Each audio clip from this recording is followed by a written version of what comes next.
लग्नानंतर होईलच प्रेम या मालिकेच्या आजच्या एपिसोडमध्ये आपण सुरुवातीलाच पाहत असतो की नंदिनीच्या हातात ती गोळ्याची डब्बी असते. आर्या बाहेर आलेली असते. आर्याला नंदिनी विचारत असते, सांग ना, एन्झायटी पेल तुझ्या पर्समध्ये काय करतात आर्या? अगं बोल माझ्याशी, काहीतरी सांग मला, असं नंदिनी परत परत विचारत असते. मात्र आर्या एकही शब्द बोलत नाही. पुढे नंदिनी तिला म्हणत असते, मला तू का सांगितलं नाहीस? तुझ्या नवऱ्याची आठवण तुला आणखी सुद्धा येते. तुझ्या मेलेल्या बाळाची आठवण, त्या दुःखातून तू बाहेर आलेलं नाहीस म्हणूनच घेतेस ना या गोळ्या. पुन्हा तू तिकडे जाऊ नये, त्या ड्रग्सकडे वळू नये म्हणून हे सगळं काही तू करतेस ना. मला हे आधी का नाही सांगितलं आर्या? बोल तू माझ्याशी. आता ती जीवाला इकडे म्हणत असते, मी जेव्हा तुम्हाला म्हटलं होतं ना, मला कसली तरी सतत भीती वाटते. हीच भीती होती, कारण मी आर्याला चांगलंच ओळखते. रस्ता सरळ जरी असला ना तरीसुद्धा हिचे पावलं तिरकीच पडतात. इथे तर रस्ता फक्त तिरका नाही आहे, रस्त्यावर घसरणसुद्धा आहे. आणि यावरून तू एकटी नाहीच घसरणार, आम्हा दोघांना आणि त्याचबरोबर आमच्या बाळाला सुद्धा घेऊन घसरणार आहेस, असं इथे नंदिनी म्हणत असते. आर्या मात्र शांत असते, एकही शब्द बोलत नसते. तेव्हा नंदिनी म्हणत असते, जीवा चला, मला हिच्या पोटात आपलं बाळ द्यायचं नाही. असं म्हटल्यानंतर आर्या लगेच तिचा हात धरते आणि तिला म्हणत असते, मी इतकी नंदिनी तुला बेजबाबदार वाटले का गं? त्यावर नंदिनी म्हणत असते, मला माहीत नाही आर्या. असं म्हटल्यानंतर आता इकडनं आर्या म्हणत असते, त्या पिल्स कुणाच्या आहेत तुला माहिती आहे का? तू थोडं आणखी चेक केलं असतं तर तुझ्या सर्व प्रश्नाची उत्तरं तुला मिळाली असती. असं म्हणून पर्समधली रिसिप्ट काढत असते आणि त्यावरलं नाव वाचून दाखवत असते आणि म्हणत असते, हे माझे पेशंट आहेत, प्रिया शर्मा. त्या काल माझ्या हॉस्पिटलमध्ये आल्या होत्या आणि रिसिप्ट आणि त्याचबरोबर तिच्या ज्या काही गोळ्या होत्या, पिल्स होत्या, ती इथंच विसरून गेली. आज मी तिला भेटणार होते म्हणून मी हे सगळं काही केलं. आज देणार होते म्हणून सोबत घेऊन आले. आता जीवा आणि नंदिनी दोघीही ती रिसिप्ट पाहत असतात. त्याच्यावर खरंच नाव असतं तिचं.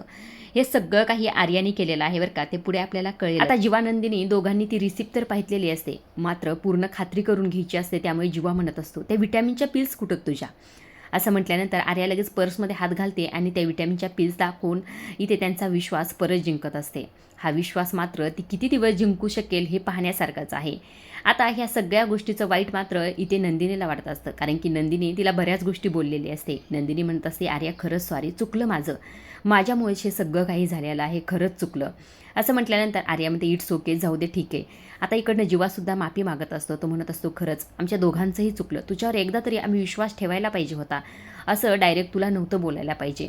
असं म्हटल्यानंतर आर्या म्हणत असते, जे झालं ते झालं, ठीक आहे, यामुळे तुमचा विश्वास तरी माझ्यावर बसला ना. असं म्हटल्यानंतर आता जीवा नंदिनी परत परत सॉरीच म्हणत असतात. त्यावर आर्या म्हणत असते, नको काळजी करू, नाही मला वाईट वाटलं, मी तुझीच तर बहीण आहे ना. असं म्हटल्यानंतर आता नंदिनी म्हणते, बरं ठीक आहे. मग आर्या म्हणते, करायची ना पुढची प्रोसेस, जाऊ का? नाही तर डॉक्टर घरी जातील. नंदिनी म्हणत असते, मी येऊ का सोडायला? नको नको, तू नको येऊ, तू आधी शांत बस, पाणी पे, माझ्यासोबत जीवा येईन. असं म्हणून जीवाला घेऊन ती बाहेर निघालेली असते. ते दोघं बोलत बोलत निघत असतात. इकडे नंदिनीसुद्धा त्यांना पाहायला बाहेर आलेली असते. नंदिनीला मात्र वाईट वाटत असतं. नंदिनी म्हणत असते की आर्याला मी असं बोलायला नको होतं, असा अविश्वास दाखवायला नको होता, असंही ते स्वतःलाच परत परत म्हणत असते आणि स्वतःला त्रास करून घेत असते. इकडे दुसऱ्या बाजूला देशमुखांच्या घरी तर आणखीसुद्धा पॉकेटमुळे राडा सुरू असतो. पॉकेटसाठी विजयची धडपड पाहून इथे पार्थ म्हणत असतो, एवढी धडपड कशासाठी तुझी? काय नेमकं एवढं त्या पॉकेटमध्ये? आम्हाला बघायचंच आहे आता. असं म्हटल्यानंतर विक्रम म्हणत असत, अरे बघा की, मग बघा त्या काय पॉकेटमध्ये, घ्या बरं, दी बरं वसू ते पॉकेट. असं म्हटल्यानंतर आता विजयला टेन्शन आलेलं असतं. तेव्हा इकडनं आशा म्हणत असते, त्या पॉकेटमध्ये एका मुलीचा फोटो आहे. असं म्हटल्यानंतर आता सगळेच म्हणतात, काय, कोणत्या मुलीचा? त्यावरनं वसू म्हणत असते, अरे दुसरा कुणाचा असेल, रम्याचाच फोटो असेल ना. असं म्हटल्यानंतर इकडनं आशा म्हणते, नाही नाही, रम्याताईचा नाही आहे, दुसऱ्याच मुलीचा कोणता तरी फोटो आहे. असं म्हटल्यानंतर सगळ्यांना धक्का बसतो बरं का. विजयला सुद्धा फार टेन्शन येतं. तेव्हा इकडनं वसू म्हणत असते, म्हणजे काय, तू ते पॉकेट उघडून पाहितलंस? तुझी एवढी हिंमत झाली? मला तर आता खात्री पटली की ते पॉकेट तूच अडगळीच्या खोलीत टाकलं होतंस. असं म्हणून जोरात आशाच्या कानाखाली उडते बरं. आता वसूने हा प्रकार केल्यानंतर सगळेच जण वसूताईवर ओरडत असतात. म्हणत असतात, वसूताई तुम्हाला कळतंय का तुम्ही काय करताय म्हणून? त्यावर वसू म्हणत असते, मग हिला कळत नाही का कुणाच्या पॉकेटाला हात लावायचं नाही? तेव्हा इकडनं पार्थ म्हणत असतो, तिला मारण्यापेक्षा तुमच्या घर जावायला 2 कानाखाली मारा. त्यावरनं इकडनं विक्रमसुद्धा म्हणतात, हां बरोबर आहे, स्वतःची बायको असताना दुसऱ्या कुठल्या तरी मुलीचा फोटो स्वतःच्या पॉकेटात ठेवतो. ए फुकट्या, कोण आहे ती मुलगी सांग? असं म्हटल्यानंतर आता इथे विजय म्हणत असतो, कुणी नाही. आता सगळेजण विचारत असतात. माननी म्हणत असते, कोण आहे सांगा की, मग कोण आहे ती मुलगी? तेव्हा खरं अडकत का होईना विजय म्हणत असतो, माझी बहीण आहे ती, 2 वर्षापूर्वी गेली, तिची आठवण म्हणून ठेवली. आता या विजयच्या बोलण्यावर अजिबातच कुणाचाच विश्वास नसतो बरं का. आता विजय माननीला म्हणत असतो, बघितलं ना तुमच्या जावाईची कशी हेडसान होती, कसे आरोप लावतात त्याच्यावर, कसे बोलतात सगळेजण. त्यावर इकडनं जी काही वसू असते ती म्हणत असते, विजयराव तुम्ही शांत व्हा, मी बोलते सगळ्यांशी, नका वाईट वाटून घेऊ. असं म्हणून आता वसू सगळ्यांनाच ओरडत असतं. बघितलं ना तुमच्या सगळ्यामुळे किती ते दुखावले गेलेत असं म्हटल्यानंतर विक्रम म्हणत असं ते राहू दे ग वसुताई, आधी बघा त्या पॉकेटमध्ये काय आहे. असं म्हणून सगळ्यांची पॉकेट घेण्यासाठी धडपड सुरू असते.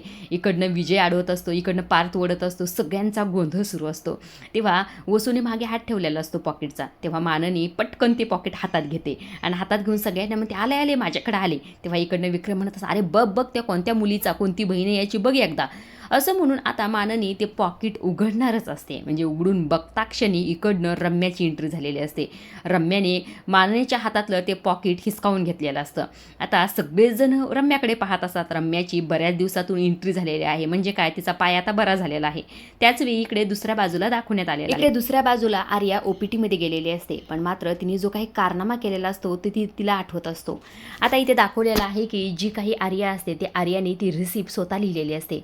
पेशंटचं नाव सांगितलेलं असतं ना तिने, प्रिया शर्मा. ते सगळं काही खोटं असतं. ह्या गोळ्या खरं तिच्याच आहेत. आता फायनली हे कळलेलं आहे. ती स्वतःच्या मनाशी म्हणत असते कधी ना कधी नंदूच्या हातात ही बॉटल लागेलच, त्यामुळे मला आणखी काळजी घ्यावी लागेल असंही ते स्वतःच्या मनाशी म्हणत असते. इकडे बाहेर खरं तर नंदिनी आणि जीवा दोघीही बाप्पासमोर हात जोडून असतात. सगळं काही छान होऊ दे, तुझा आशीर्वाद आमच्यावर असाच राहू दे, असं सगळं काही त्यांचं बोलणं सुरू असतं. इकडे जी काही आर्या असते ती सुद्धा फार खुश असते, कारण की तिला तिचं मेलेल्या बाळाच्या रूपात दुसरं बाळ भेटणार असतं. खरंच आर्या ही बाळ जीवानंदीला देणार नाही असं वाटतंय बरं का. पुढे काय होतं हे पाहण्यासारखंच आहे. इकडे रम्याची एंट्री झालेली असते, त्यामुळे सगळेजण थक्क होतात. इकडे वसू जात असते, रम्या तू बाळा बरीच ना, तुझा पाय बरा आहे ना आता. त्यावर रम्या म्हणत माझा पाय बरा आहे आई, पण इथे आल्या आल्या जे काही माझ्यासमोर घडून गेलं त्यावरनं मला असंच वाटतंय मी जे काही ते सोडून गेले होते त्यापेक्षा जास्तच इथे वाईट गोष्टी झालेल्या आहेत असं म्हटल्यानंतर विजय फार खुश होतो. विजय लगेच रम्याकडे जातो आणि म्हणत असतो बरोबर आहे बायको तुझं, हे सगळे माझ्यावर बघ ना कसे आरोप करतात, मला चक्रव्यूहात अडकवतात अभिमन्यूसारखं. असं म्हटल्यानंतर लगेच काव्या म्हणत असते काय अभिमन्यू आणि तू, अरे तू तर दुःशासनच आणि वसवात्या तुम्ही दुर्योधनत आणि रम्या तू शकुनीस. काय ग रम्या, तुझा पाय मोडल्याला तुला आठवतोय ना, परत जर तो पाय मोडून घ्यायचा नसेल तर गप गुवाने ते पॉकेट माझ्या हातात ठेव. असं म्हटल्यानंतर रम्या लगेच काव्यासमोर येते आणि म्हणत असते काय ग काव्या, तू प्रेग्नेंट आहेस ना, मग जरा शांत हो, बाळाची काळजी घे, अशी कशाला भांडायला उठतेस ग, अगं तुझं बाळसुद्धा भांडकुदरच होईल. असं म्हटल्यानंतर इकडनं पार्थ म्हणतो काय रम्या काय बोलतेस. त्यावरही ते रम्या म्हणत असते काय बायकोला बोललं की आला का राग, मग माझंसुद्धा एक गोष्ट ऐकून घ्या, माझ्या नवऱ्यापासनं आणि त्याच्या पर्सनल गोष्टीपासनं 4 हात लांब राहायचं, असं अक्षरशः रम्याने धमकीच दिलेली असते. त्यावर काव्या म्हणत मग तूही माझी एक गोष्ट लक्षात ठेव, या तुझ्या नवऱ्याला आणि ह्या तुझ्या आईला आमच्या या घरापासनं 4 हात लांब ठेवायचं. असं म्हटल्यानंतर आता रम्या म्हणत असते तू हे ठरवू नकोस, ते आम्ही आमचं बघून घेऊत, आम्हाला कुठे राहायचं आहे. त्यावर इकडनं वसू म्हणत असते तुम्हाला आठवतंय ना हे घर माझ्यासुद्धा नावावर आहे. असं म्हटल्यानंतर आता विजय आणि त्याचबरोबर रम्या तर फार खुश होतात बरं का. आता नावावर घर आहे त्याचा हे पुरेपूर फायदा करून घेत असतात. तेव्हाही ते काव्या म्हणत असते बरं ठीक आहे हे सगळं काही, मला आधी त्या पॉकेटात काय हे दाखवतो. त्यावर रम्या म्हणत असते अगं ते माझ्या नवऱ्याचं आहे, माझं मी बघून घेईन. काव्या म्हणत असे नाही मला पण हे बघायचंच आहे. असं म्हणून अक्षरशः दोघे ते पॉकेट एकमेकीकडे ओढत असतात. इकडनं विजय म्हणत असो रम्या ते सोडू नको ना तू. इकडनं काव्याला सगळेजण शांत करत असतात, अगं तू प्रेग्नेंट शांत हो, जाऊ दे सोडून दे, काय करायचं आपल्याला. पण मात्र काव्य अजिबातच शांत होत नाही. दोघी ते पॉकेट जोरजोरात ओढत असतात. आता दोघीच्या हातातून निसटतं आणि डायरेक्ट एका बकेटमध्ये जाऊन तीच बकेट असते आशा फरशी पुसत असते. ती आशाला वसूने ते स्टोरूममध्ये ठेवायला सांगितलेलं असतं आणि ती जी फरशी पुसायची अर्धवट राहिलेली असते ती बकेट असते आणि त्या बकेटमध्ये जाऊन पॉकेट पडतं. वसू म्हणत असे विजय राऊत जा तुमचं पॉकेट घेते. असं म्हटल्यानंतर विजय धावतच जातो, ते पॉकेट काढतो. मात्र तो फोटो पूर्ण वला झालेला असतो. विक्रम परदेशीन जातात आणि ते पॉकेट हातात हिसकावून घेतात. पाहतात तर काय तो फोटो वला झालेला असतो आणि त्याच्यावरचा चेहरासुद्धा दिसत नसतो. आता विजय घेतो आणि म्हणतो झालं का तुमचं समाधान, माझ्या बहिणीचा शेवटचा होता हा फोटो, तिची आठवण म्हणून सुद्धा माझ्याजवळ तुम्ही ठेवली नाही, घ्या तुमचं पॉकेट हे तुम्हीच, मला काही करायचं नाही त्याचं. असं म्हटल्यानंतर आता विजय रागातच तिथून जाण्याचं नाटक करत असतो. पायऱ्यावर जातो आणि ते स्वतःच्याच मनाशी म्हणतो थोडक्यात वाचलो मी आज, हा जर फोटो सगळ्यांसमोर आला असता तर माझा भूतकाळ चित्रासारखा सगळ्यांसमोर आला असता आणि माझं पितळ उघडं पडलं असतं. आता याचा नेमका भूतकाळ कोणता हे पाहण्यासारखंच आहे बरं का. म्हणजे आता मालिका चांगल्या ट्रॅकवर चाललेली आहे. नक्कीच पुढचे काही एपिसोड तुम्ही पाहायला विसरू नका. इकडे सगळेच जण आपल्या आपल्या रूममध्ये निघून जातात. रम्या आणि ते त्याचबरोबर वसू असतात. आशासुद्धा जात असते. तेव्हा वसू तिला बोलावून घेते, म्हणत असते कुठे चालली गं तू, चोंबडेपणा करायची सवय तुला, ती खालची रूम साफ कर. आता रम्या वरच्या रूममध्ये नाही राहणार, तिचा पाय आत्ताच बरा झाला आहे, वरती खाली नाही करणार ती. असं म्हटल्यानंतर आशा तिथून निघून जाते. आता रम्या फार खुश असते कारण की फायनली ती घरी आलेली असते. वसू म्हणत असते तू बस, मी तुझ्यासाठी पाणी आणते. इकडे दुसऱ्या बाजूला जीवा, नंदिनी आणि आर्याचा सीन दाखवलेला आहे. आर्याची सगळी प्रोसेस झालेली असते. नंदिनी आर्याला म्हणत असते सगळं ठीक आहे ना, म्हणजे जास्त त्रास तर नाही ना होत गं. तेव्हा आर्या म्हणते नाही गं, जास्त काही नाही, नको टेन्शन घेऊ. आता इकडे जीवा कुतूहलाने विचारत असतो आर्या एक गोष्ट सांग ना, तुला आतून काही फील होते का, म्हणजे काहीतरी असल्यासारखं. आता आर्या जोरजोरात हसायला लागते. इकडनं नंदिनी म्हणत असते असं काय करताय, आत्ताच प्रोसेस झाली ना, बाळ यायला वेळ लागतो, ह्या गोष्टी आत्ताच काही होत नाही. त्याच वेळी इकडनं आर्या म्हणत असते कुतूहल ही चांगली गोष्ट आहे गं, नको काळजी करू. अगं बाबा असेत म्हटल्यानंतर बाळ कसं होईल, बाळसुद्धा फार प्रश्न विचारणार बरं का. इसी बात पे चला सेल्फी घेऊया, असं म्हणून तिघे आता सेल्फी घेतात. आर्या त्या दोघांना सेल्फी दाखवत असते आणि म्हणत असतात किती छान आली ना. आता तिघेही फार खुश असतात. इकडनं जीवा म्हणत असतो बाबा होणार आहे मी, ही फिलिंग किती ग्रेट आहे ना. त्यावर नंदिनी म्हणत असते हे बाळ माझे, मी आई होणार आहे. आता दोघंही इकडे फार खुश असतात. त्यांचा आनंद गगनात मावत नसतो. इकडे आर्यासुद्धा हळूच पोटावर हात ठेवते आणि म्हणत असते मी आई होणार आहे, माझं बाळ आहे, असंही ते स्वतःच्याच मनाशी म्हणत असते बरं का. इकडे दुसऱ्या बाजूला रम्या महिनाभर घरात नव्हती, त्यामुळे वसू सगळ्या गोष्टी रंगून रंगून सांगत असते. जी काही दिव्या असते तिला पालक पनीर आणि शिव्या कशा घातल्या काव्याने, ह्या सगळ्या गोष्टी सांगितल्यानंतर इकडनं रम्या म्हणत असते बरं झालं ते दिव्या, मलाही अशी आवडत नव्हती ती. आता इकडनं वसू म्हणत असते अशा प्रकारे महिनाभराच्या सगळ्या गॉसिप संपल्या बरं का आपल्या, मी सगळं काही तुला सांगितलंय. आता हे सगळं काही ऐकून रम्या म्हणत असते बापरे आई, मी घरात नसताना काय काय होऊन गेलं गं, म्हणजे काव्याचा मिसकॅरेजचा प्रयत्न, त्यानंतर नंदिनीचा अपघात, आणि त्यानंतर विजयने जीवाकडून घेतलेलं हिसकावून ते कॉन्ट्रॅक्ट, आणि त्यानंतर मामाने जे काही जीवाला झाडलं ते सगळं काही. असं म्हणून दोघी जोरजोरात हसायला सुरुवात करतात. त्यावर वसू म्हणत असते हे सगळं काही तू पाहायला हवं होतंच बरं का. हो गं, खूप मज्जा आली असती, आपण दोघींनी या सर्व गोष्टीची फार मज्जा घेतली असती. पण जाऊ दे ठीक आहे, मी आता आले ना परत, आता माझ्या नजरेतून एकही गोष्ट सुटणार नाही, असं रम्याने म्हटल्यानंतर इकडनं वसू म्हणत असते हो गं, यावरनं मला एक गोष्ट आठवली. तुला ही गोष्ट माहितीच नाही, ह्या दोघी बहिणी एकमेकावर किती प्रेम आहे असं दाखवतात, पण यांच्या दोघींचं काहीतरी सुरू आहे या जोडप्यांचं, मला पण कळत नाही नेमकं काय सुरू आहे. त्यावर रम्या म्हणत असते हो गं, म्हणजे मला तुझ्या बोलण्यावरून असं वाटतंय, म्हणजे तू म्हटलीस ना तिचा अपघात झाला, मग ही गोष्ट तिने घरी का सांगितलं नाही, काहीतरी असं ना असंच.